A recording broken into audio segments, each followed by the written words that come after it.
Hi, this is the second lecture of three or three and a half in this course having to do with health as not just purifying the bodily temple and not just obeying law, but also health as working towards an ideal society or the healing of the nations. Now, we looked at the last time we got together, particularly at how the early Adventists organized, after all, their denomination right in the midst of the Civil War. Most of them had come from New England and had lived also in New York State and then on into Michigan. But they were very strongly in favor of the abolitionist forces and demanding, as you recall, that Lincoln, the president, who had been elected by the North primarily, should be fighting the Civil War in the name of abolition of slavery, not simply to hold the Union together.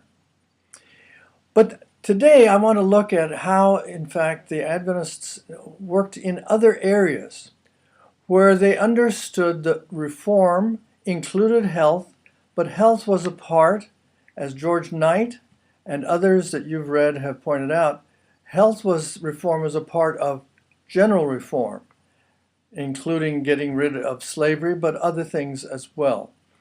I'd like to cover this time how Adventists address the question of war and peace, and how they address the question of what they call temperance, or it could be called the fight against liquor interests, how they addressed the question of unhealthy lifestyle through transforming America's diet, and also how they had worked for the increasing issue of urban poverty that was racking the northern cities particularly. Now, this collection of things that Adventists were doing that can be understood as part of their carrying on the great controversy between good and evil as healing agents in God's earth, battling evil forces, and in battling those evil forces, helping to restore communities to what God would like them to be. This period that we're talking about mainly today is in the years of ferment, that is to say the 19th century part of Adventist history. It moves a little bit into the 20th century, but we will leave to other times, later times, next week and the week after, the whole question of what has happened with this particular metaphor for understanding the relationship between God and humanity, between God and the people of God and what their duties are. In the later part of the 20th century and into the 21st century for those lectures.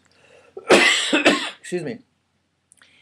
So what I would like to draw your attention to first is the question of peacemaking and what Adventists did in that realm.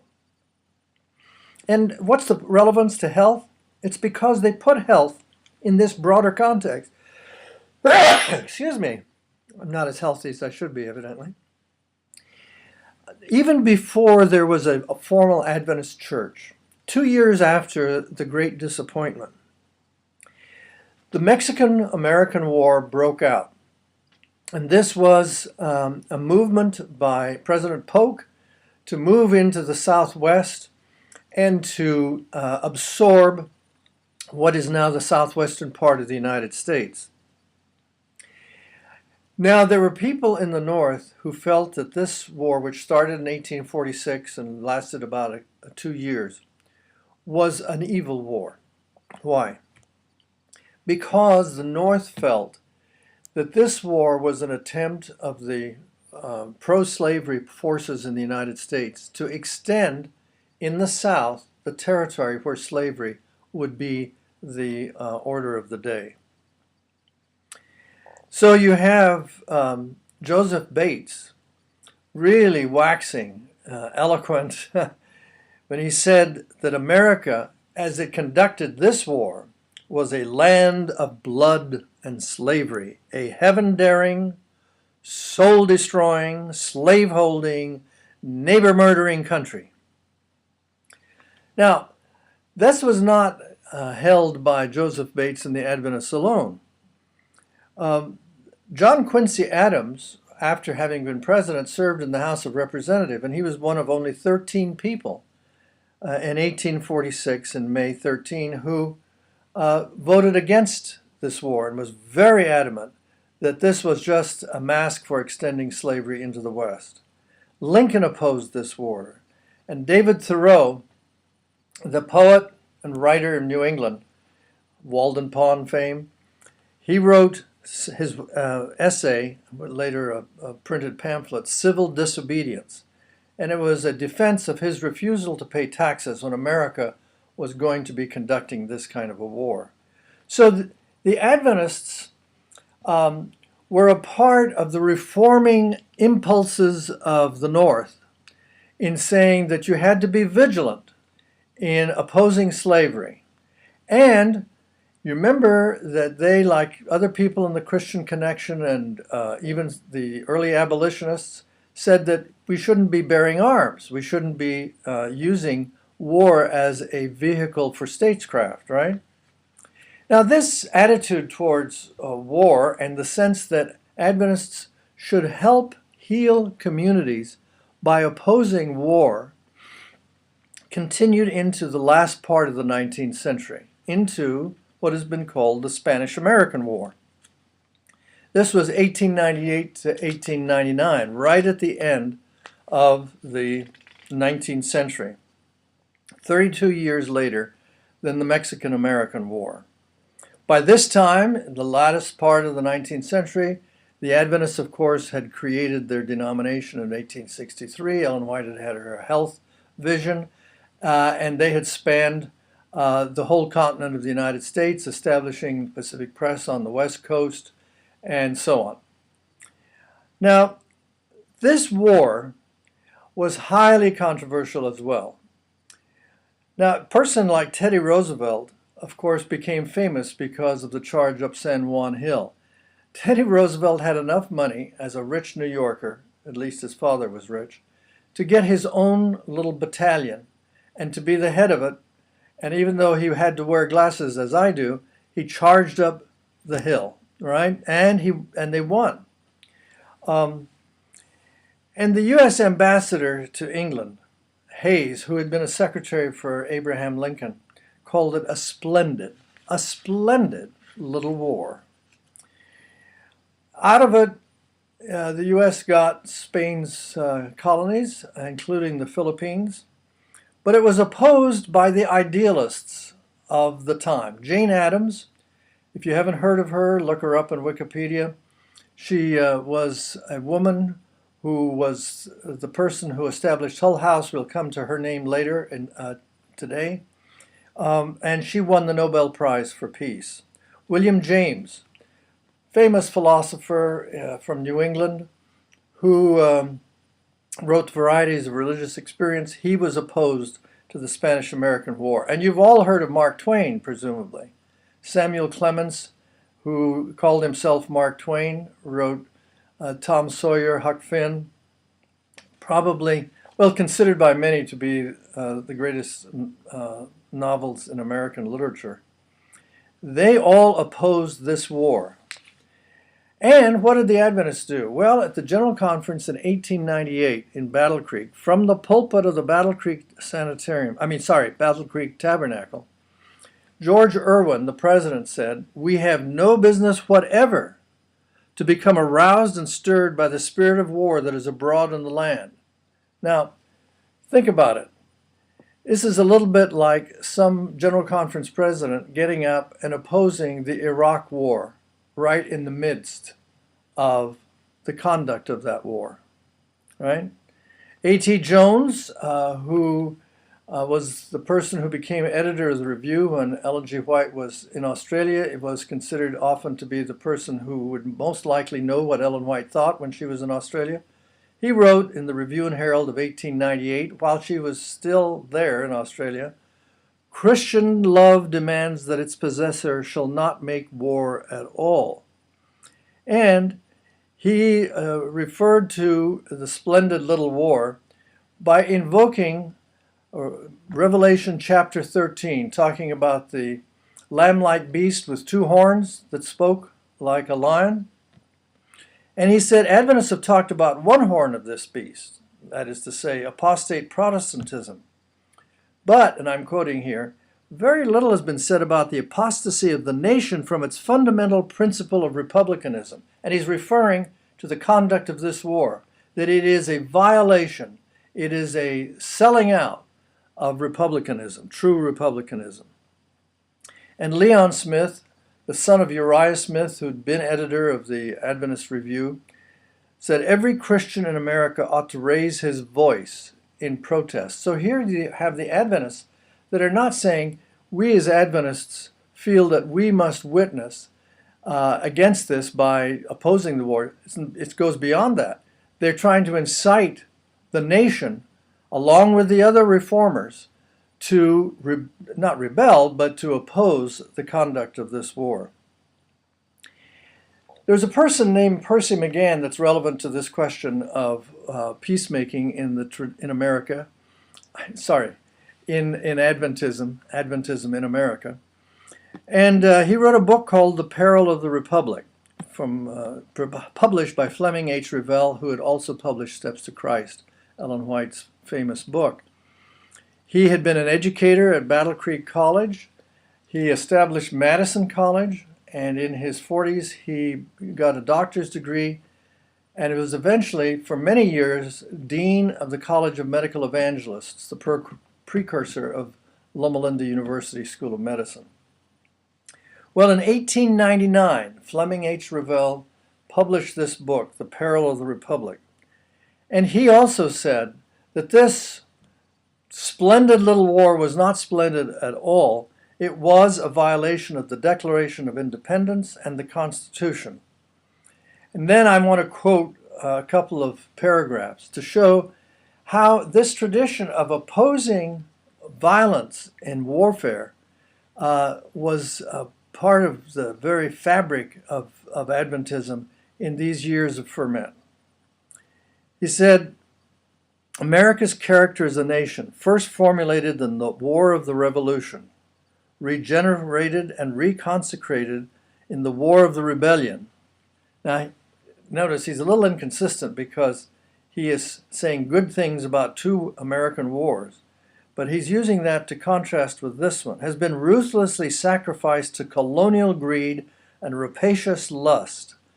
Then he's a real preacher. Awake, O fathers of the Republic, ere it is too late, and call back your posterity, ere they stray into paths from which there is no returning. And he said, ambassadors of Jesus Christ should make their voices heard in the courts and congresses of human powers of earthly government. Now again, this is an Adventist leader who is not simply saying we've got to confess what we believe. He's saying this country should rally against the forces of evil that are selling out the very foundations of the morality of this country. All citizens of the coming kingdom of God should be true to principle in things national as well as in things personal, and to work for right principles while it is day. So these people were very clear. They were not concerned only with the health of individuals. They were concerned with the health of the nation. And they felt that their job was to oppose those forces that were destroying the country and its morality. They believed that they were a part of a great controversy between good and evil, and that compelled them to engage in that controversy here and now. They had to oppose those forces that destroyed, that caused disease and death, and they were to deliver as much as they could their friends, their fellow citizens, their country from the powers of destruction. And in that way, they would be healers of the nation.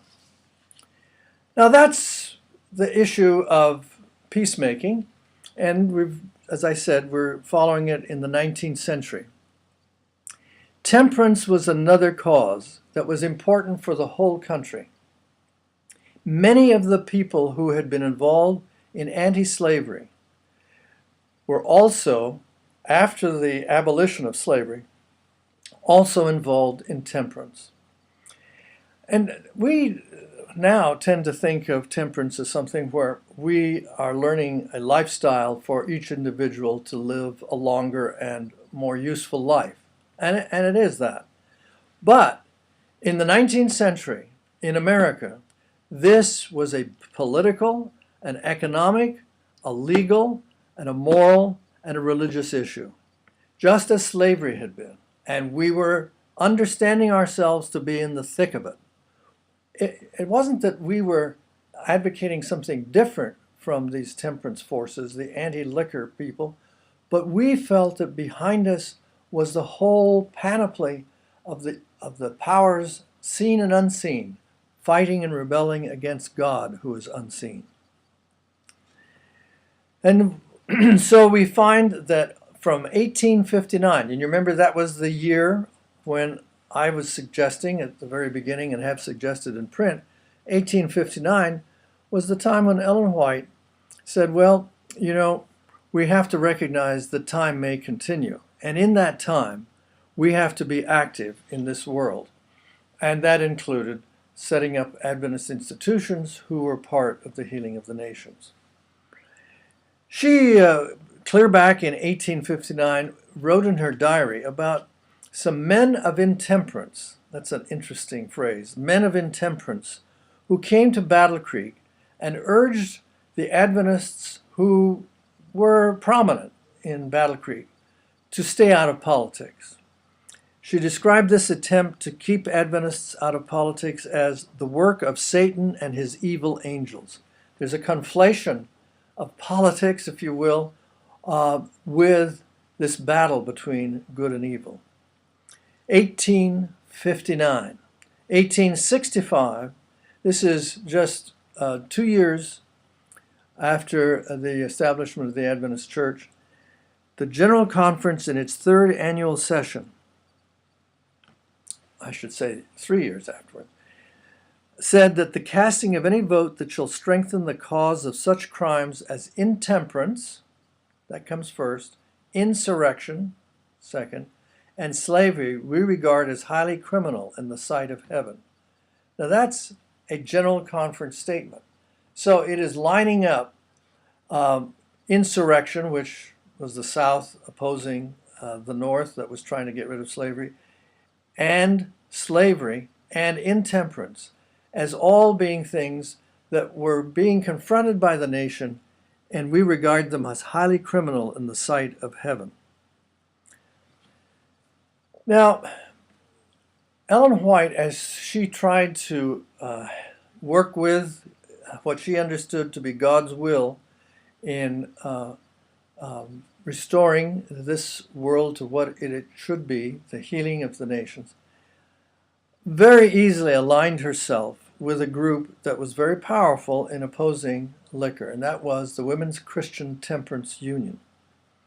In Oakland in 1874, she worked by making public appearances to help defeat the liquor interests and the permission to serve drinks by a margin of 276 votes they won. Portland, Maine in 1876, 2 years later, she gave a temperance lecture. She was giving many temperance lectures, but this one was noted because 20,000 people showed up at a camp meeting where she gave an anti-liquor lecture. Battle Creek, Michigan, she drew 5,000 to a rally co-sponsored by the Battle Creek Reform Club and the WCTU, Women's Christian Temperance Union. Now, I'm saying that it started in 1859. It continued into the 1870s when she worked with the WCTU, and it continued on into the 1880s. In 1881, She talked about the fact that this was a key to the reforming, or if you will, the healing of America. Let me read to you how temperance was not simply individuals cleansing the bodily temple. It was that. We've seen that before. But it was also something else. And there was another set of metaphors, biblical metaphors, on which she was drawing. She said, society is corrupted. Workhouses and prisons are crowded with paupers and criminals, and the gallows are supplied with victims. The burden of taxation is increased. The morals of the young are imperiled. The property and even the life of every member of society is endangered. This problem of liquor affects us all. She says the advocates of temperance fail to do their whole duty unless they exert their influence by precept and example. How? Now she lays it out by voice and pen and vote in favor of prohibition and total abstinence. Now, it may be that today we don't think that prohibition is a good public policy. Fair enough, it could be. And instead of that, there should be regulation. There should be increased taxation and so on. And I've worked on tobacco issues, and that's really the way that most people who are opposing tobacco go. The point here is Ellen White felt that it was the place of Seventh-day Adventists to participate with other groups in a national issue which was the dominant political issue after the abolition of slavery. That's the point. See, it's not a particular policy that she advocated, but it is the fact that she said we should go out and speak and write and get people to vote on public policy to heal the nation. And she said we need not expect that God will work a miracle to bring about this reform. You're not supposed to sit there in church and pray about this only, and thus remove the necessity of our exertion. We ourselves must grapple with this giant foe. Our motto, no compromise and no cessation of our efforts till the victory is gained. The whole metaphor is that of great controversy of war.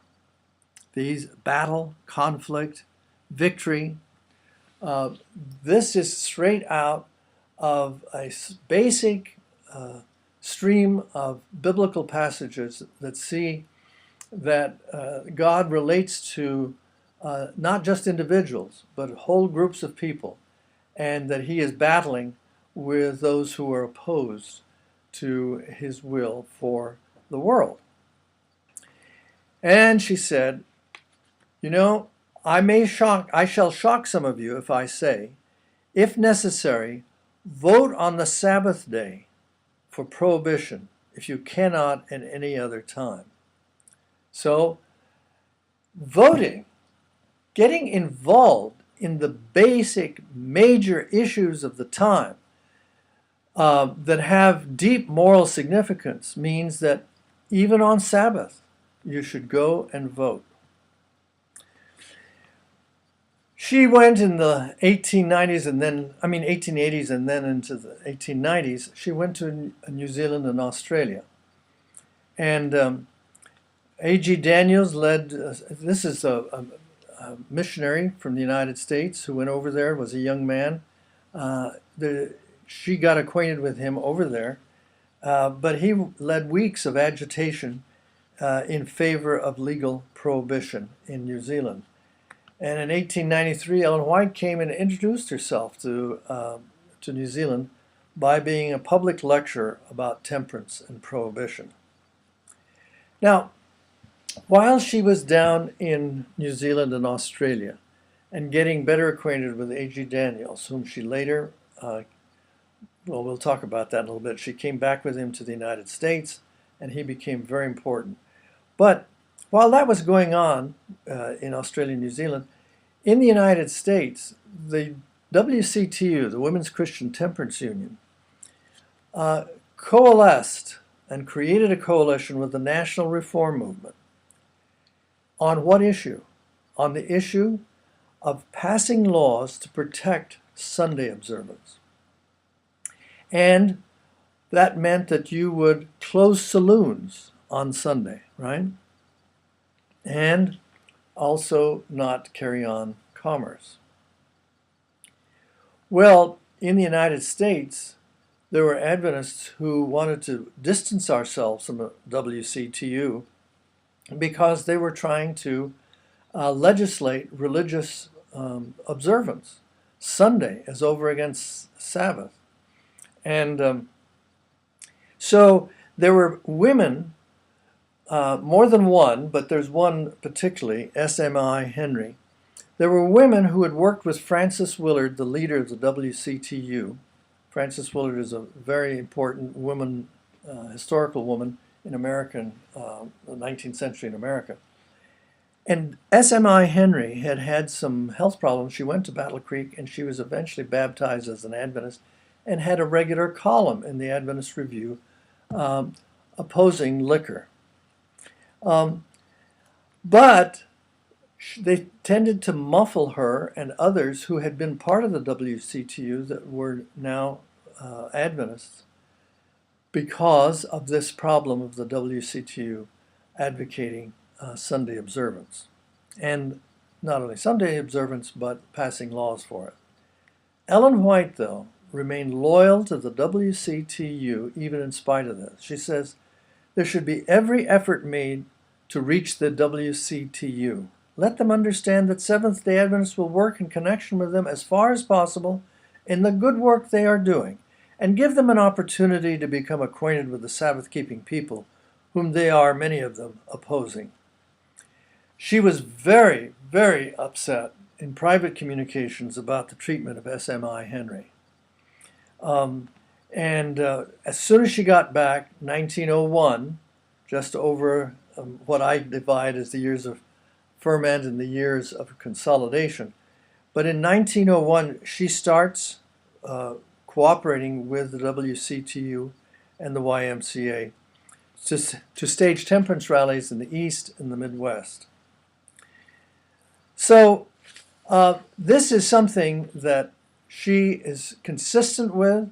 She doesn't truck with Adventists who want to disassociate themselves from national organizations with whom she thinks we ought to cooperate. And she said in 1905, let the danger from the liquor traffic be made plain and a public sentiment created that shall demand its prohibition. Let the drink-maddened men be given opportunity to escape their thraldom. Let the voice of the nation demand of its lawmakers that a stop be put to this infamous traffic. So, 1905, 10 years before she dies, she's still active on the same issue that she had started on in 1859. In 1913, this would have been the time when Teddy Roosevelt was president, the Adventists testified before the House District Committee of the U.S. Congress in favor of prohibition. And that same year, the Adventist congregations around Washington, D.C. participated in a march on Washington that was sponsored by the National Temperance Convention, a march in favor of prohibition. 1919, just a few years after Ellen White died, 4 years, prohibition was passed. So what is the point? The point is that just as in the middle of the 19th century, the Adventists have thrown themselves. This is a denomination that is waiting for the Lord to return, but is not just waiting. It is also acting on behalf of God as they wait, right? And as they did in the middle of the 19th century on slavery. So in the latter part of the century, they continued to be active in the major public issue of the time, namely temperance, or one of the public issues of the time. At least it was the big issue for those reform elements that had been active in opposing slavery. Now, that is, of course, only one, and I said that I was going to look at several different aspects. And we've looked at war and peace. We've looked at temperance and as opposed to the liquor interest. There was also America's diet. Now, you know very well by now that health reform was a part of reform generally in America. And that in reform generally, religious groups, individuals, speakers, institutions were very active. Just to remind you of what you've already learned, John Wesley wrote Primitive Physic, an easy and natural way of curing most disease, clear back in the 18th century, 1747. And that the Methodist circuit riders had book bags that they put on their horses so that they could sell this to people all over the United States. Of course, they'd done it also in England. And the things that he was arguing for were very common for anybody that was interested in health reform, including the Adventists: exercise, fresh air, reasonable apparel, and proper diet, as well as not smoking or drinking. You remember there was also the Presbyterian Sylvester Graham, and his work was adopted by the revivalist Charles Finney. And so when Oberlin College, that Finney identified himself with, was established, they adopted a strict regimen proposed by Finney, and of course, by Sylvester Graham. Finney and Graham were both Calvinists as over against the Methodists, but they were all revivalists and they were all concerned with reform in America. And you remember Larkin Coles, who was a Millerite and who was also concerned with health reform. Well, by the 1890s, Kellogg was well installed. He'd come back in the 70s and he was well installed in Battle Creek, and it had there were buildings that had been established. A hospital, American Medical College, etc. in Battle Creek. And it's a fascinating story of what was going on in Battle Creek. There have been actually some movies made of it, not terribly friendly to the people, the Adventists that were there, but it was a fermenting place, if you allow me that unfortunate word. One of the things that was worked on early, because Sylvester Graham had worked on it, is a substitute for coffee. That was something that all these health reformers felt one shouldn't use.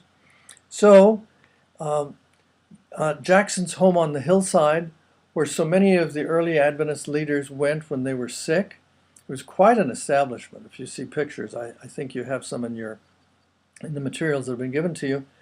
They worked on something called Somo, which was roasted bran and molasses.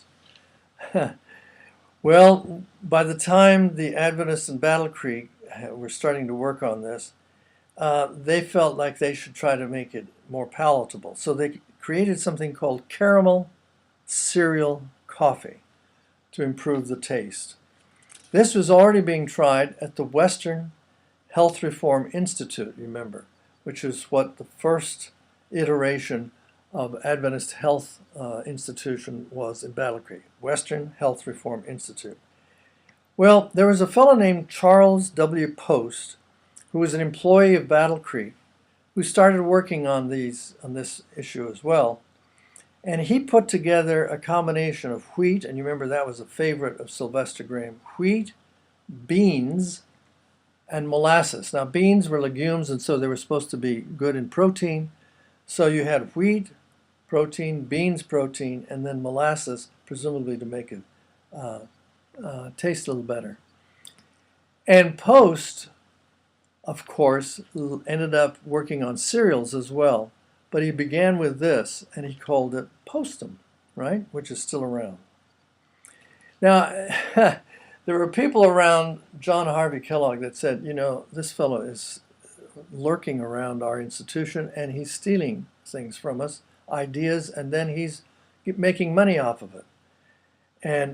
But Kellogg refused to fire Post. He said, Leo, let everybody distribute these healthful foods as well as they can. It'll help the whole country. Coffee, peanut butter. Now, John Harvey Kellogg was again trying to find some way to replace the protein that one would get through meat. So he turned to legumes, peas, beans, and then peanuts. And what he ended up doing was trying in his own kitchen and then working with others, particularly his brother, in the kitchen of Battle Creek Sanitarium, to use rollers, the kind that are used by women to bake things, rollers to roll out slabs of peanuts. So they did 10 pounds of peanuts at a shot, and then trying to take the flakes off of it. And after a while, they created in different forms peanut butter. And for a while, people from Battle Creek were called the peanut eaters. It was a way to describe a very strange group of people. But it was a way for people to get a form of protein other than with meat. Then they developed something they called nutos or nuttos. Then that became protos later. And this was wheat gluten, peanuts, and various kinds of flavoring. Then they experimented with dairy milk substitutes. They developed something called malted nuts, which was powdered almonds and peanuts and water. And no less a person than Clara Barton rendered a testimonial about the importance and good flavor of malted nuts. She also liked soy milk. Well, this was a ferment going on in Battle Creek to create alternatives to meat. And the thing that really hit it, of course, was cereal. People might gag on soy milk at that time. They might make fun of peanut butter, and they may never have gotten off of coffee, but cereal transformed breakfasts in America. Breakfasts at this time were huge. All kinds of things. And you can get it in any hotel in America still. You can get a big, heavy breakfast. Eggs and sausages and so on. But Graham had tried to figure out a cereal, and he came up with something called granula.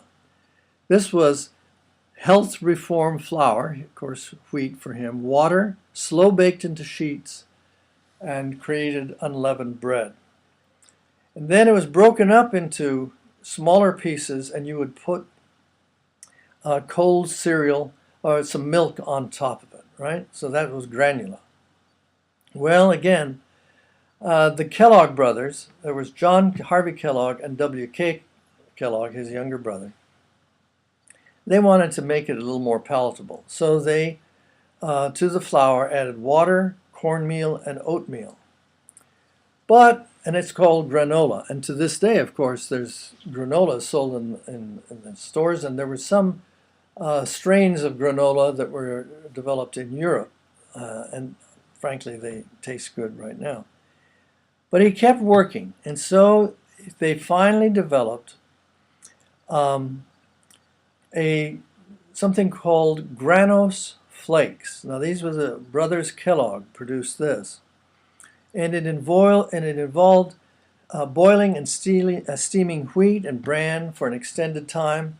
They tried to figure out how long to let it temper, as they called it. Then you rolled it out. Then you scraped it off the rollers into flakes.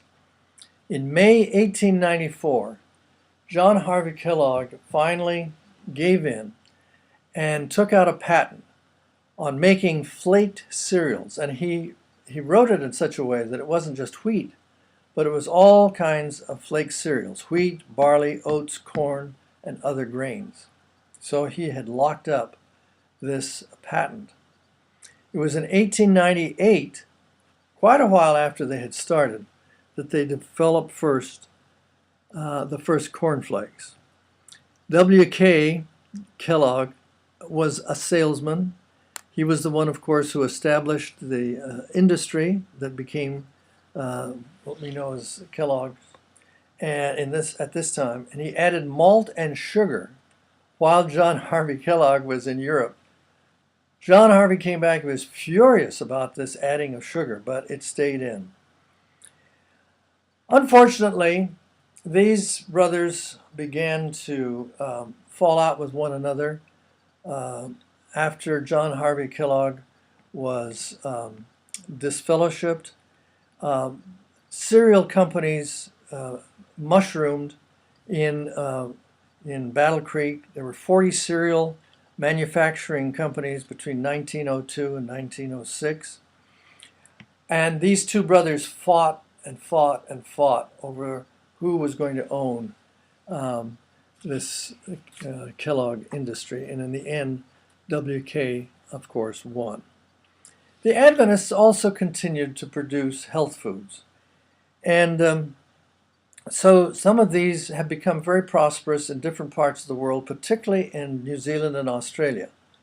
The last time I checked in Australia, the Kellogg's cereal was the most popular. The second was Sanitarium Health Food, which is a Seventh-day Adventist company. In New Zealand, I think that at least at some points, Sanitarium Health Foods is more popular and has larger sales than Kellogg's.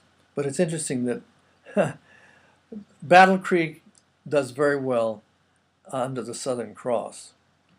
They have a product called Wheatbix, and I frankly don't like what the little thing that they produce, but it's very popular, and a lot of people that I respect like it very much. So,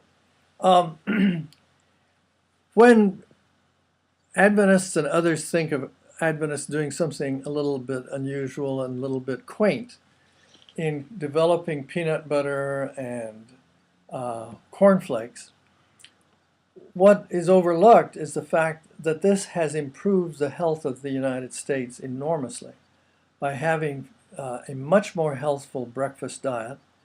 And of course, everybody has gotten into it now, and that's great. And they overlook the fact that it is a part of a much larger attempt on the part of the Adventists to do God's work in trying to improve the lives of people in their time and in their civilization. Now, there's another whole area that John Harvey Kellogg led into, and it continues to this day, but we're looking at this period in the end of the 19th century and the beginning of the 20th century, the years of ferment to the years of consolidation. Well, Ellen White herself in the 1880s called for city missions. America was becoming more and more urban. This was the period when there was enormous waves of immigration from now not just England, but also from Germany, from Ireland, from Italy. And there were people from Russia, Jewish people coming from Russia. So that there was enormous waves of immigration in the latter part of the 19th century. And a lot of these immigrants settled in the cities. They didn't go out into the farms of the Midwest so much. Some did. You get Germans, some from the Ukraine, some from Germany who go up to North Dakota. You get Swedes who go to Minnesota, etc. But cities were becoming more and more of an important aspect of American life. In 1889, I mentioned Jane Addams. She was a person who came into Chicago and got the support of rich people who were concerned that the government was not taking care of these poor people that were flooding into the cities. She went to Chicago, and she was able to get support, sometimes from wives of rich men, to develop Hull House.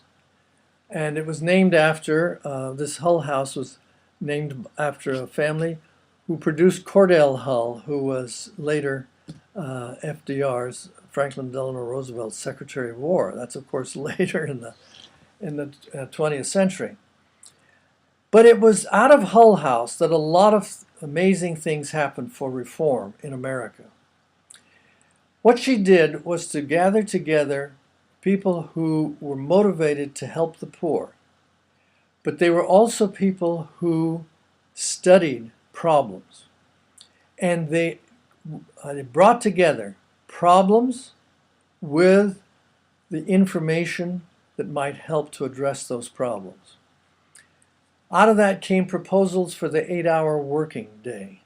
Out of this area, out of Hull House, came workmen's compensation proposals. There was regulation of food. There was workplace health regulations.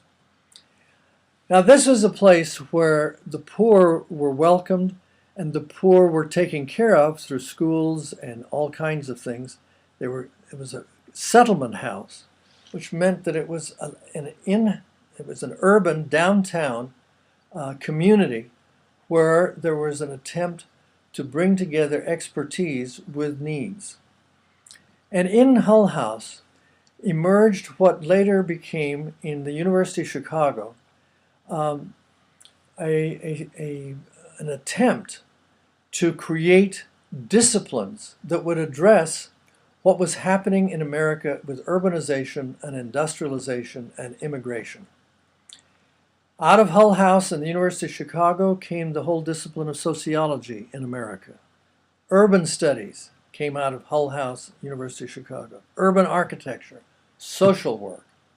So this was, what shall we say, the furnace, the laboratory for the progressive movement in America. And the progressive movement were people who were do-gooders, if you will, but they wanted to do good with a brain. So, who comes to town? John Harvey Kellogg, right? He's got this hospital or sanitarium in Battle Creek in Michigan, which is a few hours away. And he has an American Medical College with students.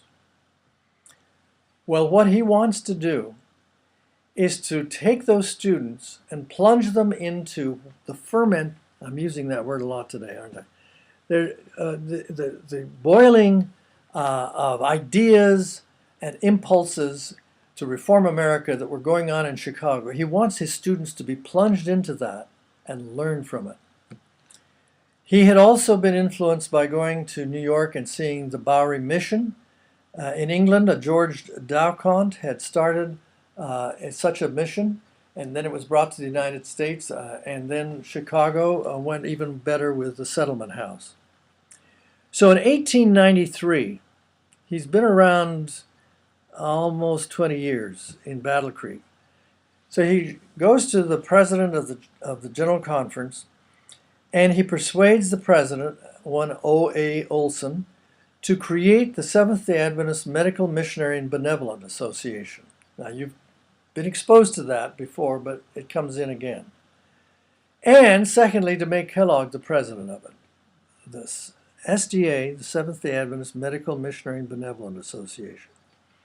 And this was to operate the medical work in Chicago and elsewhere. It was, in effect, to make Kellogg the czar of Adventist medicine, wherever. Well, about this time, in fact, in 1893, the same time, there were two brothers, Francis and Henry Wessels, who showed up out of the blue from where? South Africa. South Africa. And they show up and they say to John Harvey Kellogg, if you had $40,000, and of course what that would mean now is, probably millions. If you had $40,000, what would you do with it?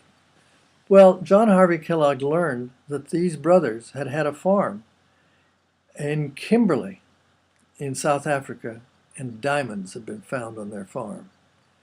This was Adventists who were getting rich because of a diamond strike in South Africa. Well, he told them what he would do, and they gave him the money. And it's amazing what John Harvey Kellogg did. At the turn of the century, in Chicago and how fast he did it. He took the $40,000 in his back pocket, so to speak, walked into Chicago, and went to Jane Addams and said, "I'd like to work with you." Jane Addams was a bit of a snob. She said, "No, I think you're too partisan for your denomination." And so the word for that is sectarian. So she wouldn't work with him. Didn't bother John Harvey Kellogg for more than about 2.5 minutes. So he went to the police chief of Chicago and said, "Show me the worst part of town." Well, he took him down to what is now the south side of the Loop. Of course, Chicago has exploded, but it was the south side of the Loop. And May 1 of 1893, he bought a building for the Chicago Branch Sanitarium, called the Chicago Branch Sanitarium, which was a branch of the Battle Creek Sanitarium, right? And it was large enough to house 70 paying patients. That's May 1, okay? June 25, 1893, he buys a building and calls it the Chicago Medical Mission. So you've got the Chicago Branch Sanitarium, and you then have got the Chicago Medical Mission. And what he is doing there on the south end of the Loop is to spend every Sunday, he brings more and more of his students down with him, but he spends every Sunday in Chicago, and then he goes back to Battle Creek. What did they do after June 25? Well, they established a medical dispensary. They set up free baths and a free laundry, free kindergarten for working mothers. That first fall, they provided penny lunches of bean soup with Zwieback crackers, thank you, Sylvester Graham, from Battle Creek. And they also had an evening school for the Chinese and a visiting nurse service. That's all out of the second of these institutions, bought 1 month apart, Chicago Medical Mission. Now, how many people were served by this particular institution that he created? Well, it could serve for a while after or during the 1893 World's Fair. It served up to 1,500 people in 6 months. In its first 3 years, you can tell that he is a promoter because he keeps track of everything. 38,000 baths, 26 other treatments, nurses visits made, 9,000 in homes. How many penny dinners served? 75,000. 13,500 tracts had been distributed. So in the first 3 years, and that's where they kept these records, they did all of that, right?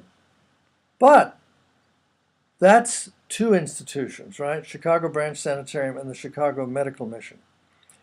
In the fall of 1985, 2 years after he'd started these other two, he creates and buys the College Settlement Building. He buys a 5-story building, again in downtown Chicago, and he puts 40 students or more in this building. The first 2 years of a 3-year medical training is taken in Battle Creek, and the last year is there in Chicago. He has now integrated by 1895, he's integrated these visits to to Chicago from Battle Creek into the curriculum.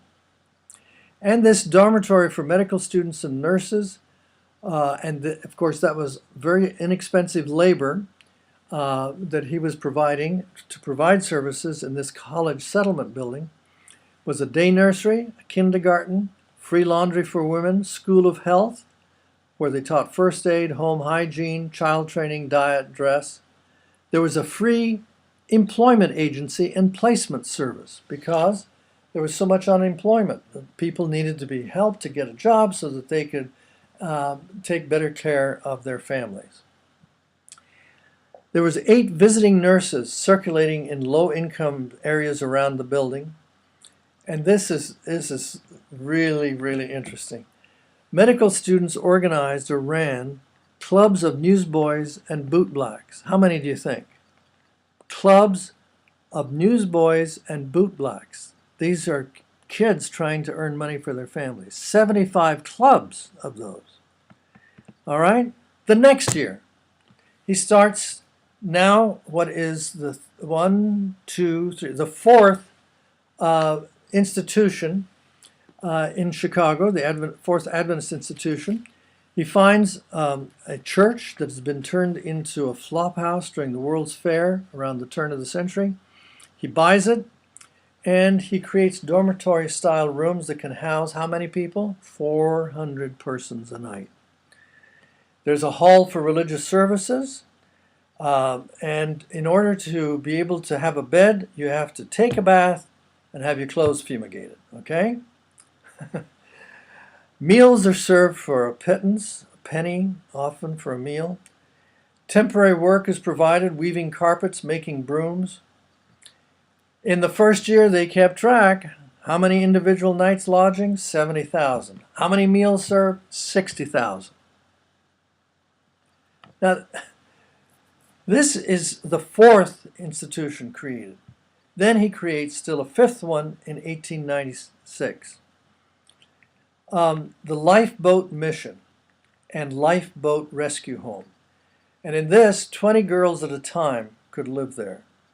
The rescue service was Adventist women who'd walk into red light districts of Chicago at night, midnight to 1:30 a.m., trying to get street walking prostitutes health care and, of course, eventually to get them out of what they were doing.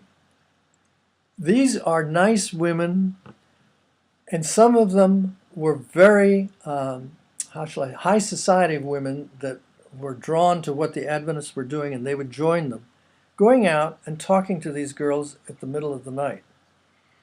On one occasion, the Adventist lifeboat rescue workers brought some of the most prominent women in Chicago's churches together at the home, the Adventist home there for women. And about 30 of the prostitutes showed up. 2 gave up their way of life.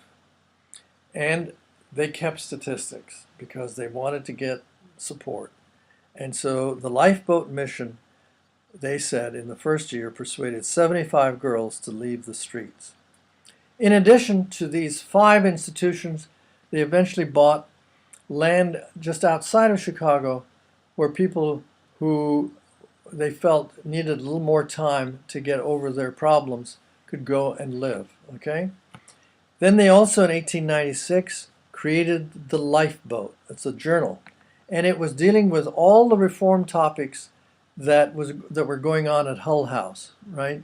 Now, I'm not saying that the articles were as good as what was being produced by the people who ended up at the University of Chicago, but this Lifeboat journal did get a circulation of 200,000. 200,000. They wrote articles on juvenile delinquency, child labor, prison reform. And in October 11, 1896, this burst of activity from 1893 to 1896 landed John Harvey Kellogg on the same stage at Northwestern University, which was on the north end of Chicago. And on the platform was C.R. Henderson, a sociologist from the University of Chicago. Another speaker was Jane Addams, and a third speaker was John Harvey Kellogg. So this was an enormous activity on the part of Adventists, and nobody was questioning whether this was appropriate, because the idea that you were a community that took the book of Revelation seriously, that took the metaphors of the book of Revelation that are full of battles between good and evil, they didn't question that didn't apply to their time and place. Of course it did. What the immersion in apocalyptic literature in the Bible did was it didn't draw the Adventists out of these activities, it heightened the importance of these. That's what it did. So these were reformers on steroids. Unfortunate metaphor, but these were intensified reformers because they were a part of God's work in the world going on right now and rushing towards a climax in history. Now, this work of the Adventists continued in other parts of the United States. Urban reform efforts, not on this scale, but they took place in 17 American cities. And the Benevolent Association that John Harvey Kellogg was a part of, we've mentioned before, it had 2,000 people, which was more than the General Conference of Seventh-day Adventists employed throughout the United States.